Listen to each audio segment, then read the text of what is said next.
اور اصل جو طب میں سکھانا چاہتا ہوں، آپ کو بتانا چاہتا ہوں، اس کے تو صرف 6 ہی سبق ہیں۔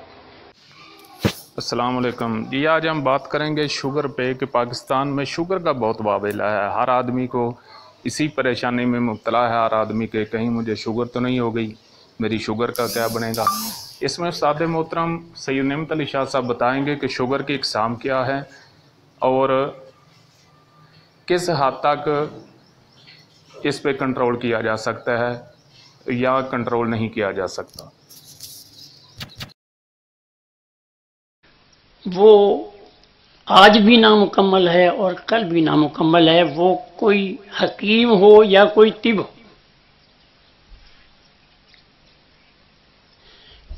ان کا جاننا بہت ضروری ہے۔ آج میں نے شوگر پہ ایک خاص اپنا وقت تھوڑا سا خرچ کیا ہے کہ آج یہ بڑا شور و غوغا ہے کہ شوگر ہو گئی ہے، شوگر ہو گئی ہے، شوگر ہو گئی ہے۔ ٹیسٹ کیے جا رہے ہیں، روز دوائی لی جا رہی ہے، روز اس کا پیمانہ دیکھا جا رہا ہے، لیکن بات بڑھنے میں نہیں آ رہی۔ آخر وجہ کیا ہے؟ کیا یہ اسی دور میں پہلے بھی لوگ یہی جس میں انسان تھا، غدی مریض بھی تھے، عضلاتی مریض بھی تھے، اعصابی مریض بھی تھے، تو یہ شوگر کہاں سے نکل آئی؟ اس وقت یہ شوگر کسی کو بھی پتہ نہیں تھا۔ ہماری طب کے اندر ایک مرض کا نام موجود ہے جس کو حلوۃ الدم کہتے ہیں۔ یہ جب خون کے اندر خام بلغم کی زیادتی ہوتی ہے تو یہ خون میٹھا ہوتا ہے۔ بس یہ بات ہماری رہنمائی کے لیے کافی ہے۔ اس کو ہم آگے جیسے جیسے سمجھتے جائیں گے، مرض اور اس کے علاجات اور اس کی وجوہات تمام کی تمام ہمارے سامنے کھلتے چلے جائیں گے۔ اب آئیے شوگر کے متعلق چند حقائق پہ ہم ذرا غور کریں۔ ایک شخص کسی ڈاکٹر کے پاس پہنچتے ہیں، ڈاکٹر صاحب اس کو ٹیسٹ کے بعد بتاتے ہیں کہ آپ کو شوگر ہو گئی ہے۔ وہ کہتے جی اب میں کیا کروں؟ اس کو مشورہ دیا جاتا ہے کہ آپ میٹھا کھانا چھوڑ دیں اور آپ یہ فلاں دوائی کا استعمال شروع کر دیں۔ اب وہ دوائی کھانا بھی شروع کر دے اور کر دیتا ہے، اور میٹھا کھانا بھی چھوڑ دیتا ہے۔ آپ بصیرت والے لوگ ہیں، اہل علم ہیں، میری بات کو سمجھنا۔ گو میرے پاس انگریزی کے الفاظ اگر ادا کرنے کے لیے نہیں ہے، لیکن بات جو حقیقت ہے وہ میں انشاءاللہ آپ تک ضرور پہنچاؤں گا۔ اب وہ 5 سال، 8 سال، 10 سال تک وہ میٹھا استعمال نہیں کرتا، ہر روز وہ دوائی کا استعمال بھی کرتا ہے، انجیکشن کی شکل میں یا کھانے کی شکل میں۔ وہ روزانہ نمک، مرچیں، بوٹیاں، گوشت وغیرہ یہ استعمال کرتا ہے، میٹھا چھوڑ رکھا ہے۔ 8 سال کے بعد، 10 سال کے بعد اگر وہ دوائی 2-4 دن استعمال نہ کرے تو ڈاکٹر صاحب رپورٹ میں کہتے ہیں کہ آپ کی شوگر بڑھ گئی ہے۔ میرا ایک عاجزانہ علمی سوال ہے کہ اس نے 8 سال تک، 5 سال تک میٹھا کھایا ہی نہیں، اس نے نمک اور مرچوں کا استعمال کیا ہے۔ چند دن دوائی نہ کھانے سے شوگر پھر کیوں بڑھ گئی؟ جو کھایا وہ تو بڑھا نہیں. یہ کوئی دوائی کا کمال ہے یا کوئی اور وجہ؟ جو کھایا وہ بڑھا نہیں، جو نہیں کھایا وہ پھر بڑھ گیا.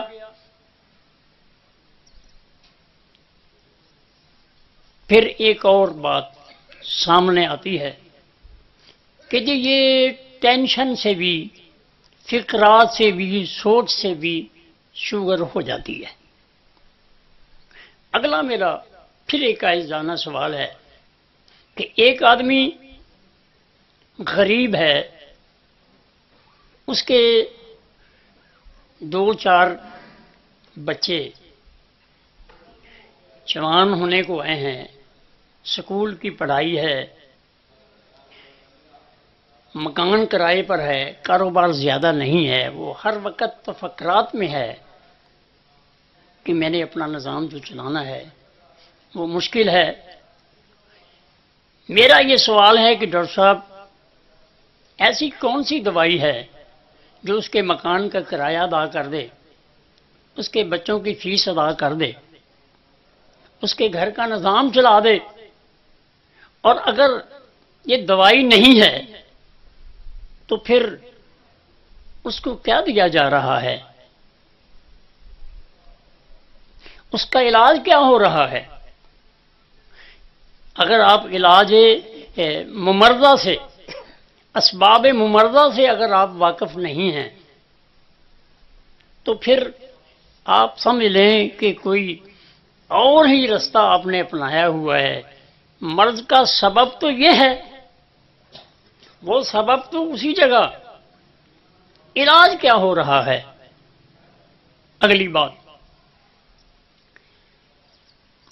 کسی کے 10 سال، کسی کے 8 سال، کسی کے 15 سال، وہ دن بدن اور بیماریوں میں مبتلا ہوتا جاتا ہے. اور پھر ایک وقت ایسا آتا ہے کہ یا تو اس کی آنکھیں ضائع ہو گئیں، اور پھر بھی یہی فتویٰ ہے کہ آپ کو شوگر کی وجہ سے ایسا ہو گیا ہے،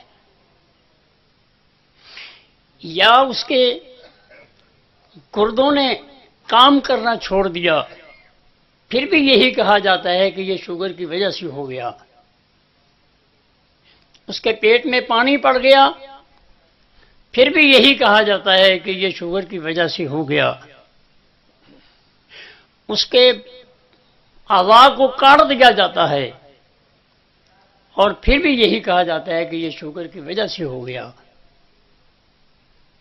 میرا یہ سوال ہے کہ 8 سال 10 سال اس نے دوائی بھی کھائی، میٹھا کھانا بھی چھوڑ دیا، اس کی آنکھیں ضائع ہو گئیں، اس کے گردے خراب ہو گئے، اس کے پیٹ میں پانی پڑ گیا، اس کا اعضاء کاٹ دیا گیا. میں کہتا ہوں یہ علاج نہیں، یہ فراڈ ہے. اس فراڈ کو طبیب حضرات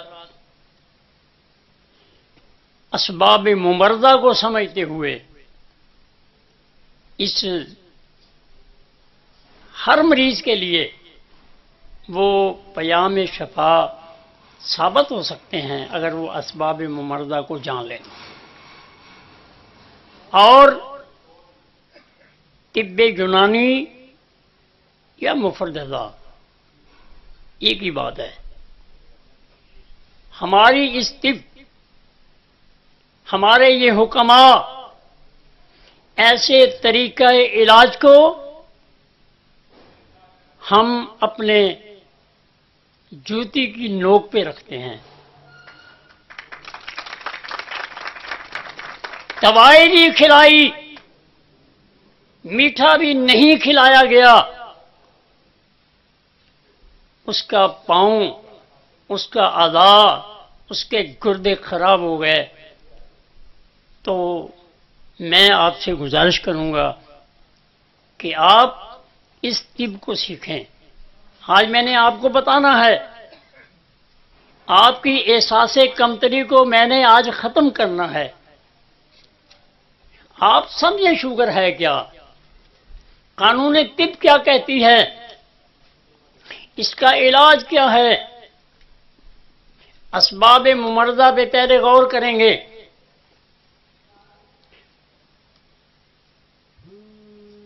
عزیزان محترم،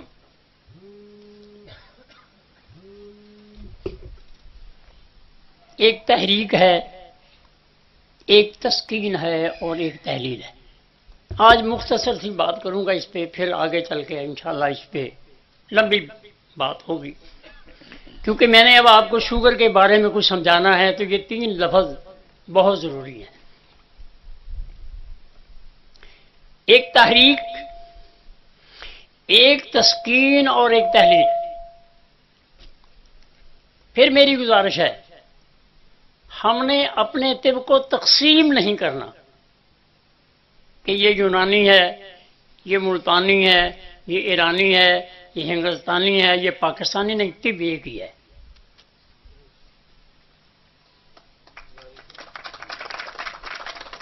حکما کو تقسیم ہونے سے بچایا جائے، ان میں اتفاق اور یکجہتی ان میں پیدا کی جائے، ان میں اعتماد پیدا کیا جائے۔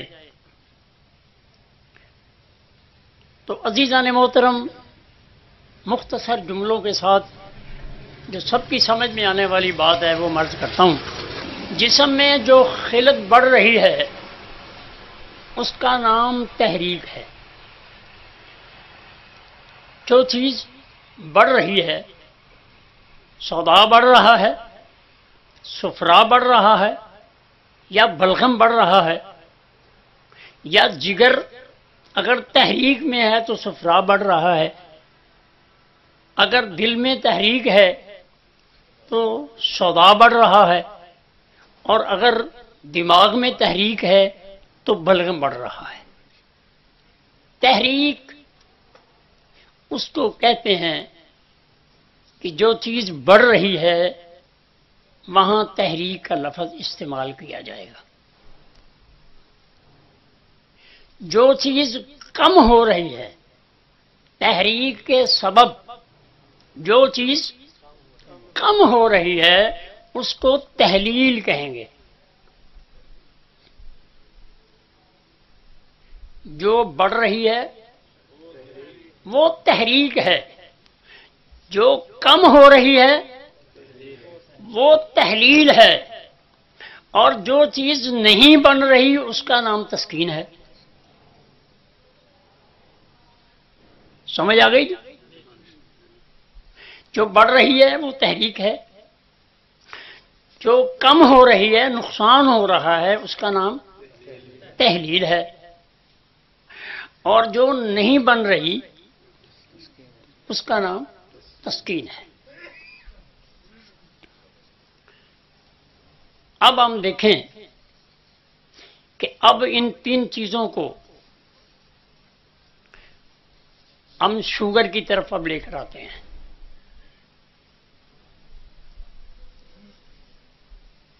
شوگر کے معنی مفہوم پتہ نہیں ان کی نظر میں کیا ہو گئے، لیکن میری نظر میں کیونکہ ہمارے پاس جو پہلے سبق موجود ہے طب کا وہ ہے حلوۃ الدم،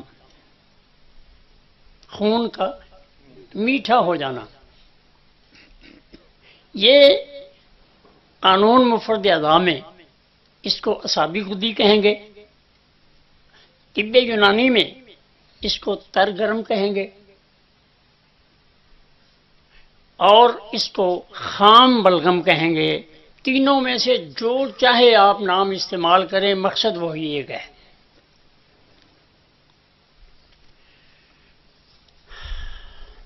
اب ہمارے جسم میں ایک پرزہ ہے جس کا نام ہے لبلبہ۔ ہمارے جسم میں مختلف غدد ہیں۔ غدد کا تعلق جگر سے ہے، لیکن ایک غدد طحال ہے، اس کے اندر سودا ہے۔ ایک غدد پتا ہے، اس کے اندر صفرا ہے۔ ایک غدد لبلبہ ہے، اس کے اندر رطوبت ہے۔ حلوہ تو دم ہے نا جی. اب وہ لبلبہ جو ہے وہ اپنے اندر کچھ ایسی چیزیں، کچھ ایسی رطوبت پیدا کرتا ہے جس سے ہمارے جسم کی چربی، ہمارے جسم کا نشاستہ اور میٹھا پن جو ہے اس سے ہضم ہوتا ہے. سمجھ آ رہی جی بات؟ اب اس لبلبے کو 3 بیماریاں لاحق ہوتی ہیں. آج ذرا آپ اس سبق کو مکمل سمجھیں، انشاءاللہ آپ کو ٹھوکر نہیں آئے گی. اب لبلبہ بیمار ہوا، اس نے اپنی وہ رطوبت بنانی چھوڑ دی، کم کر دی، تو آپ کے جسم کے اندر جو نشاستہ ہے، جو میٹھا پن ہے، وہ ہضم نہیں ہوا. اس کا نام شوگر ہو گیا. کبھی لبلبے کو ورم آئے گا تحریک کے سبب، کبھی لبلبے کو تسکین آئے گی خشکی کے سبب،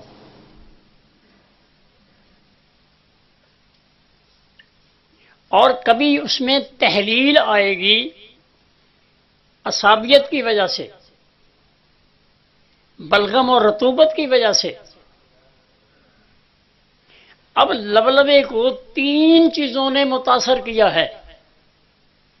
وہ اپنی وہ رطوبت جس کو آپ انسولین کہہ لیں، وہ اپنی بنانے سے مجبور ہو گیا ہے. یا تو اس کو ورم آیا ہے، ورم والا مقام جو ہے، تحریک والا مقام سکڑتا ہے، اور اس کا جو اینڈ ہے یہی ہے کہ وہ سکڑنے کے بعد وہاں ورم آئے گا. ہمارے یہ خاکوں کے اندر میں نے یہ بڑی بات وضاحت سے کی ہے. یا ورم آ گیا، تحریک غدی ہوگی، صفرا والی ہوگی، کرمی والی ہوگی، جو مرضی لفظ بول رہے ہیں. ورم کے سبب انسولین نہیں بن رہی، شوگر ہو گئی. عضلات اگر تیز ہو گئے، خشکی بڑھ گئی، تو اب غدد کے اندر تسکین ہوگی.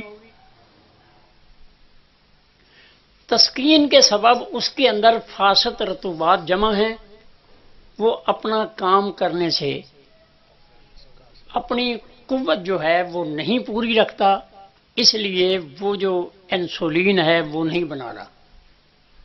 شوگر آ گئی جی. اگر رطوبت، بلغم، اعصابی تحریک اگر بڑھ چکی ہے تو پھر کیونکہ وہ غدد ہے، وہاں تحلیل آ گئی ہے.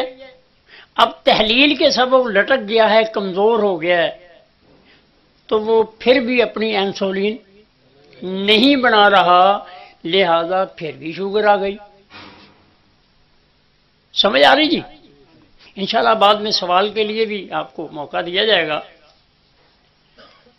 آئیے نئی بات کرنے چلا ہوں.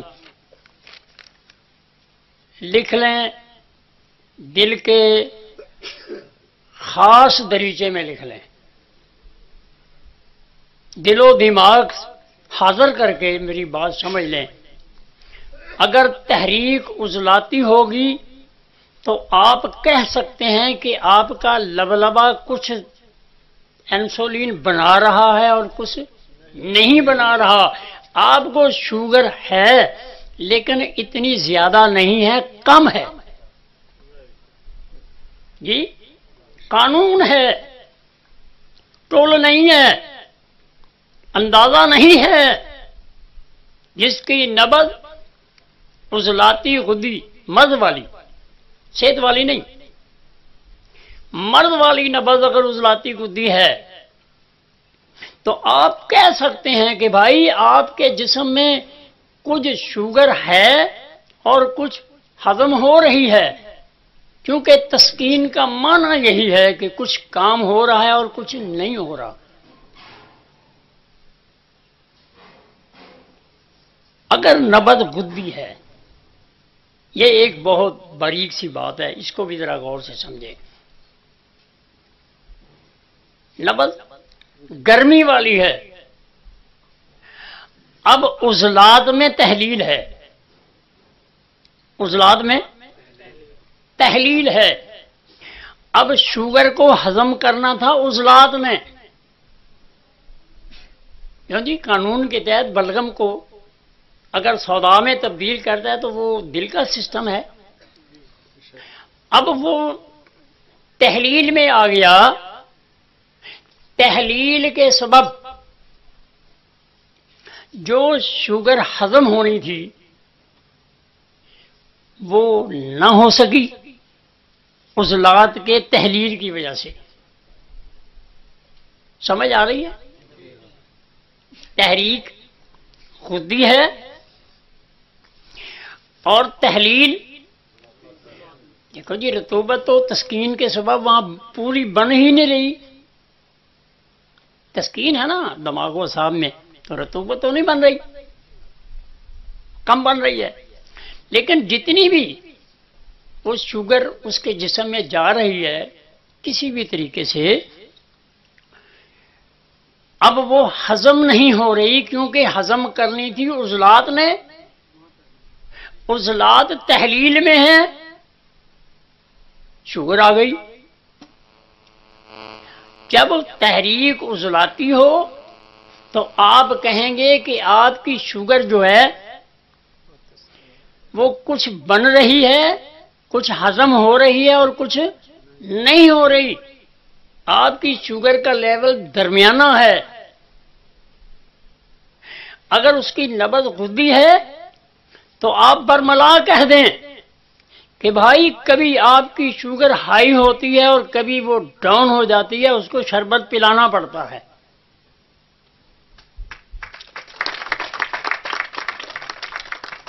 قانون بیان کر رہا ہوں، آج کے لیے بھی آنے والے وقتوں کے لیے بھی قانون ہے. یہ مشین تبدیل نہیں ہوگی، نہ قانون تبدیل ہوگا. تو غدی تحریک میں آپ کہیں کہ کبھی شوگر بڑھتی ہے اور کبھی کم ہو جاتی ہے، آپ کو میٹھا اور گلوکوز اس کو دینا پڑتا ہے، پھر اس کی طبیعت بحال ہوتی ہے. اور اگر تحریک اعصابی ہے،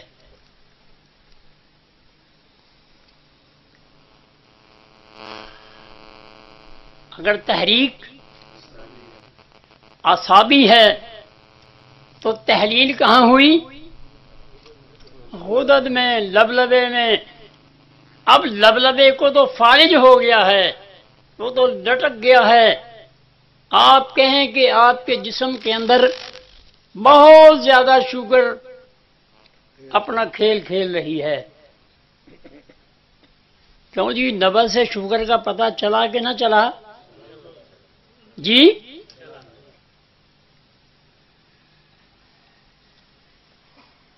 یہ صرف دعویٰ ہی نہیں، حقیقت ہے. آپ نبض پہ ہاتھ رکھیں،